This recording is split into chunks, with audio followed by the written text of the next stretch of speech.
Muito obrigado, Sr. Presidente. Sr. Presidente, senhoras e senhores deputados, Sr. Secretário de Estado, agradecer a sua presença na nossa comissão.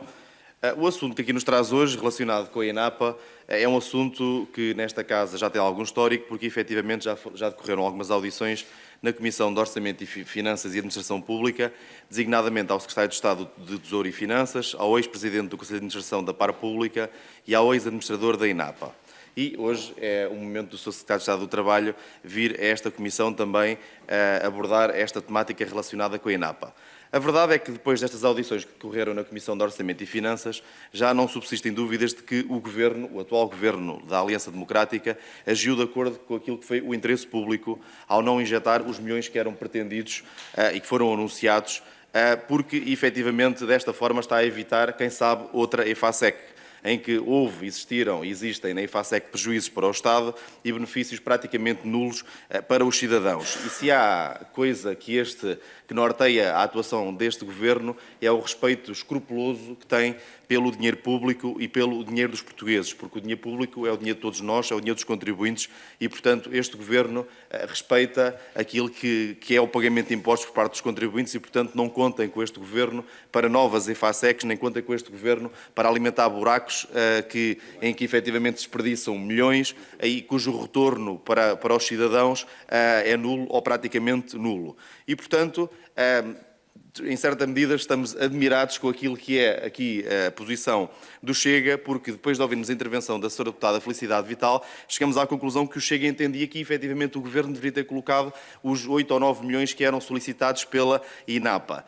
E isto, se fosse uma posição defendida pelo Partido Comunista Português, nós até entenderíamos, porque vai ao encontro da sua base ideológica e do seu histórico, e era uma posição respeitável. Agora, vindo do Chega, parece-nos que o Chega, aliás, já não tínhamos grandes dúvidas que no que respeita à visão económica que o Chega tem para o país, o Chega às vezes ultrapassa o PCP pela esquerda, porque efetivamente o Chega consegue ser mais comunista que o Partido Comunista Português. E aqui, neste caso, o que aparentemente o Chega defendia era que efetivamente o Estado fosse enterrar mais uns milhões neste processo, no caso da INAPA.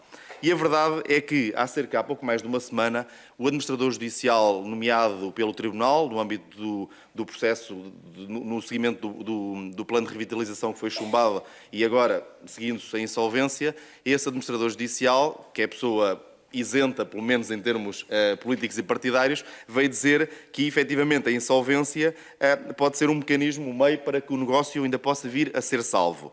E isto foram palavras do administrador há pouco mais de uma semana.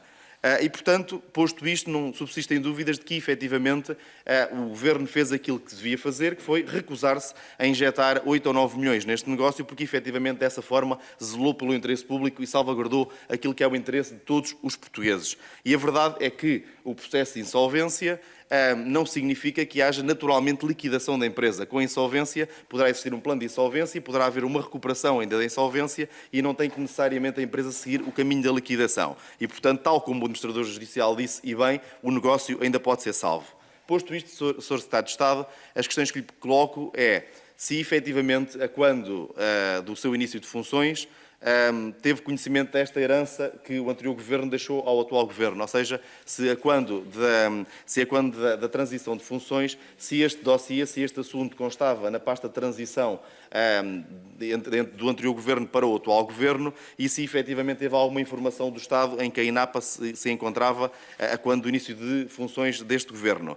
E pergunto-lhe também, pese embora já tenha respondido em certa medida, se efetivamente o Estado Central e os seus organismos, nomeadamente a Segurança Social, o Instituto de Segurança Social e o IFP, se neste caso e também noutros, se têm atuado com a diligência que lhes é pedida, ou seja, procurando aqui uma harmonia saudável entre entidades empregadoras e trabalhadores e procurando acorrer àquilo que são as necessidades dos trabalhadores no que respeita à proteção social quando estes mais precisam. Muito obrigado.